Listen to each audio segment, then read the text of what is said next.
தள்ளுபடி எவ்வளவு இருக்கும்? நகைக்கடன் தள்ளுபடி ரத்து ஆகுமா ஆகாதா? 5 சவரன் வர்த்தகம் இருக்கிற நகைக்கடன்களை தள்ளுபடி செய்கிறோம் அப்படின்னு சொல்கிறாங்களே, இது எந்த அளவுக்கு உண்மை?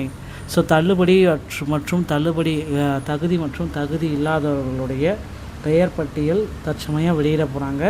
ஸோ யாருக்கெல்லாம் இந்த தள்ளுபடி கிடைக்கும், யாருக்கு இந்த தள்ளுபடி கிடைக்காது, இதை பற்றின ஒரு முழுமையான தகவலை தான் இந்த ஒரு வீடியோவில் இப்பொழுது நான் உங்களுக்கு கிளியர் கட்டாக எக்ஸ்பிளைன் பண்ண போகிறேன்.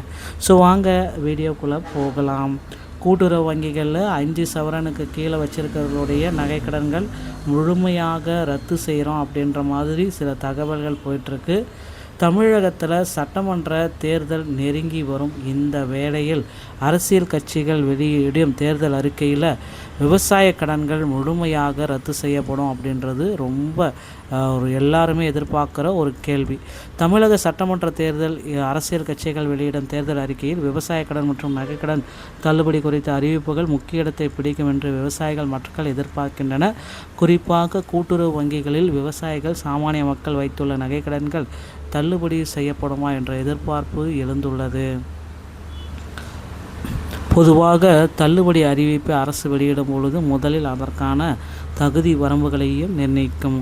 கடந்த காலங்களை ஒப்பிட்டு பார்த்தால் கூட்டுறவு சங்கங்களில் 5 சவரன் அல்லது அதற்கும் குறைவான எடை கொண்ட தங்க நகைகளை அடகு வைத்து கடன் பெற்றவர்கள் மட்டுமே கடன் தள்ளுபடி எடுத்துக்கொள்ளப்பட்டது.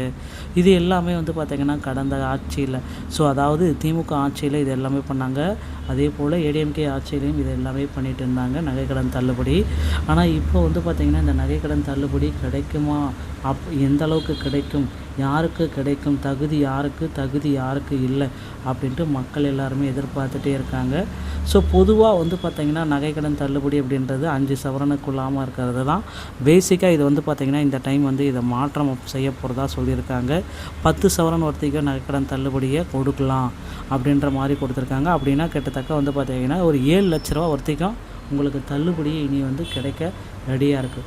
தனிநபர் மற்றும் ஒரு குடும்பம் மொத்த கடனின் அளவு கணக்கிடப்பட்டு தள்ளுபடி அறிவிப்பு வெளியான பின்பு கூட்டுறவுத்துறை அதிகாரிகள் ஒவ்வொரு வங்கிகளில் உள்ள கணக்குகள் எல்லாமே ஆய்வு செய்து உங்களுக்கு நகை கடன்களை வழங்குவார். எனவே கடனாளிகள் தங்களது நகைகளை எவ்வித கட்டணமும் இன்றி பெற்றுக்கொள்ள முடியும். தேர்தல் நெருங்கும் நிலையில் இதற்கான அறிவிப்பு எதுவும் வெளியாகுமா என்று எல்லோருமே எதிர்பார்த்துட்டே இருக்காங்க.